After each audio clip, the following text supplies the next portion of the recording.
Qu'est-ce que je fais en Angleterre? Eh ben, je m'amuse. Je suis invité par Blackmagic et je vais te dire pourquoi. About to leave, already packing. Come with me, I'm not really asking. We'll get away to a place where we don't know. About to see the world in action. Donc d'après ce que j'ai compris, on va faire un petit cours sur DaVinci Resolve pour découvrir les nouveautés. Donc il y a seulement 8 personnes, dont 2 autres youtubeurs. Donc l'idée, si tu veux, c'est de découvrir la nouvelle version de DaVinci Resolve 15 et de voir un petit peu ce qu'il a dans le ventre, d'avoir notre retour d'utilisateur. Donc on va passer une journée sur le logiciel avec un mec qui gère le logiciel au top du game.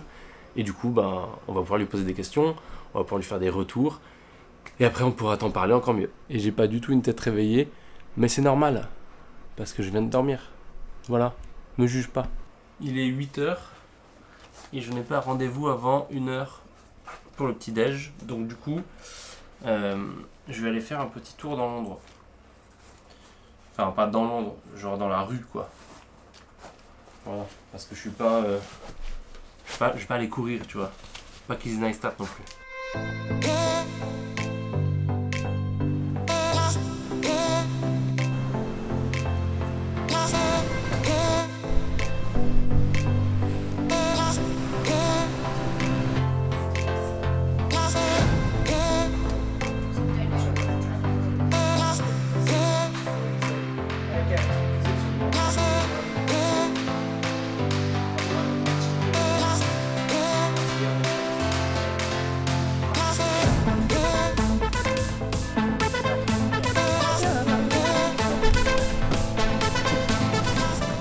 C'est la fin de la petite journée de démonstration avec les entraîneurs, les teachers, les mecs qui enseignent DaVinci simplement.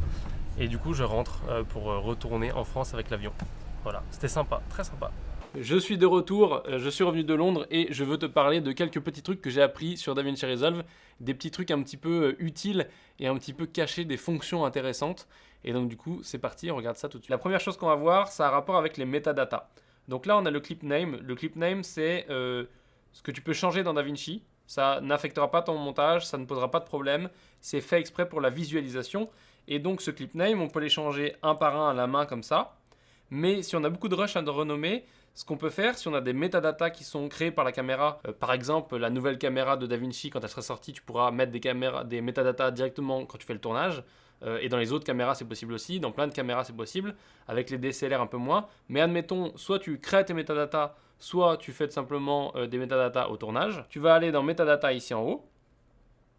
Ici, tu permutes dans All Group. Et là, donc, tu peux choisir, par exemple, de remplir l'angle. Voilà, on va dire que c'est l'angle. Donc, si tu fais du multicam, ça, c'est la caméra où là, on va mettre caméra. Donc, on met cam 1, l'angle A, B, C, D. Donc on a rempli des métadatas dans cette caméra-là. Maintenant, on va aller mettre ces métadatas ici aussi. Donc ici, on va mettre A, B, C, D. Et ici, on va mettre cam 1, parce que c'est la cam 1, disons. Et dans angle, on met A, B, C. Donc là, on a rentré des métadatas. Rien d'extraordinaire jusque-là. Tu le fais à la main ou tu le fais au tournage. C'est pratique si tu le fais au tournage.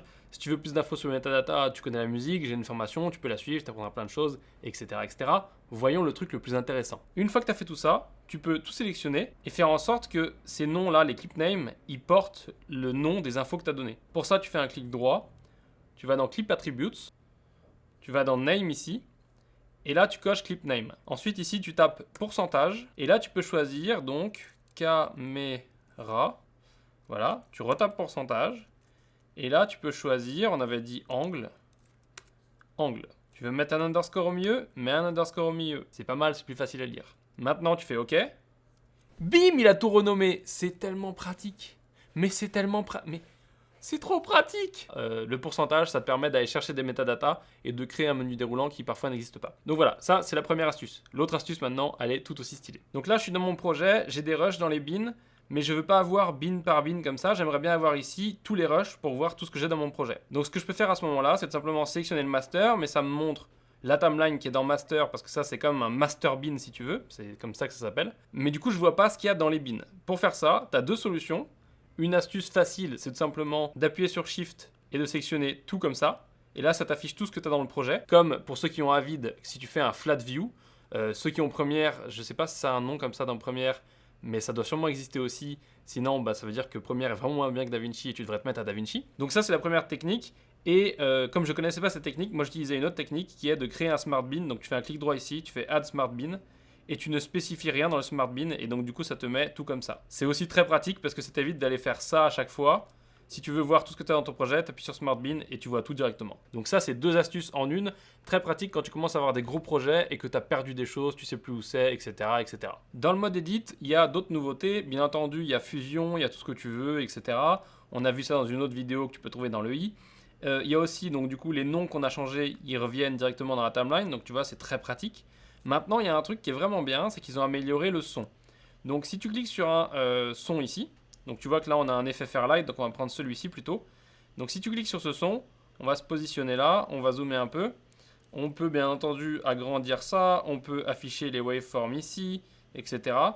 Donc nous on va juste pour l'instant cliquer sur ce son et on va aller dans l'inspecteur. Et donc là dans l'inspecteur on a des nouveaux trucs qui n'existaient pas avant dans la version 14. Donc on a le clip pitch ici directement. Mais surtout on a la possibilité de faire un EQ ici, comme on peut le faire dans Fairlight, mais là on le fait sur le clip. Donc on va faire notre EQ. On fait un truc à l'arrache. De toute façon, c'est du son d'ambiance. Et tu vois que là, on ne peut pas l'animer, l'EQ, c'est normal. On ne peut pas le sauvegarder comme preset non plus.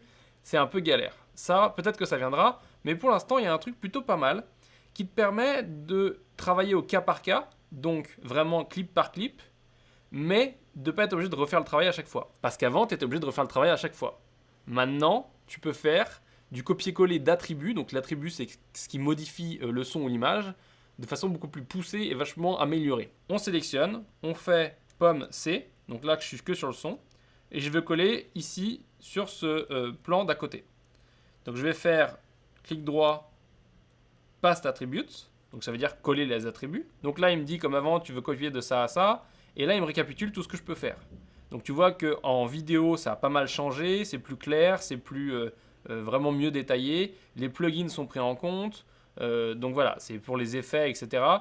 Pareil, tu peux maintenir le timing ou faire le stretch fit, mais ça c'était déjà avant. Ce qui change, c'est le retime effect ici, c'est-à-dire que tu peux adapter, faire un ripple séquence. Ça, encore une fois, c'est des choses un petit peu compliquées. On a vu dans d'autres vidéos, on a vu dans la formation, donc je rentre pas en détail parce que c'est pas le sujet. Ce qui est le sujet, c'est le prochain truc.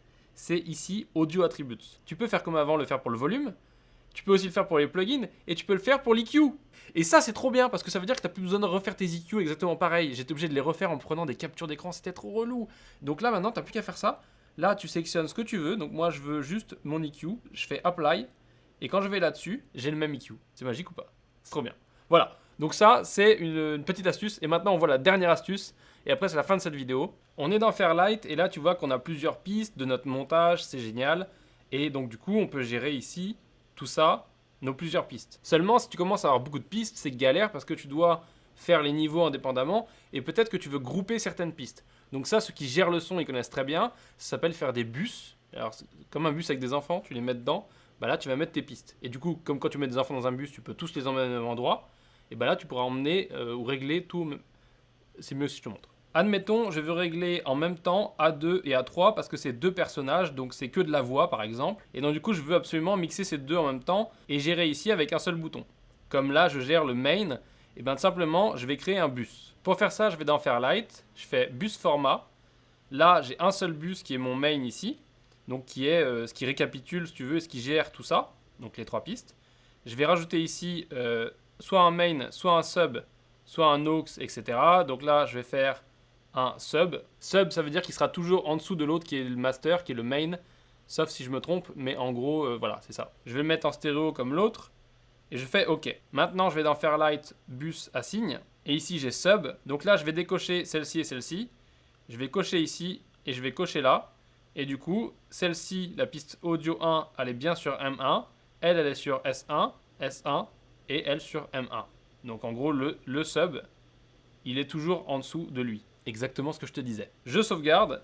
Et là maintenant, je peux gérer mon volume grâce à ce petit S1 qui est ici. Et donc ce sub 1, il va gérer le volume uniquement des 2 pistes A2 et A3. Et voilà, c'était la dernière astuce que j'avais pour toi Donc c'est tout simplement la fin de cette vidéo. J'espère que le mini vlog d'introduction t'a plu. En tout cas c'était vraiment cool de pouvoir aller à Londres, d'avoir été invité là-bas et de découvrir tout simplement les gens qui travaillent sur DaVinci et puis de pouvoir leur parler, de pouvoir voir les nouvelles versions, enfin les nouvelles mises à jour et les nouvelles choses qu'on trouve dans la version 15.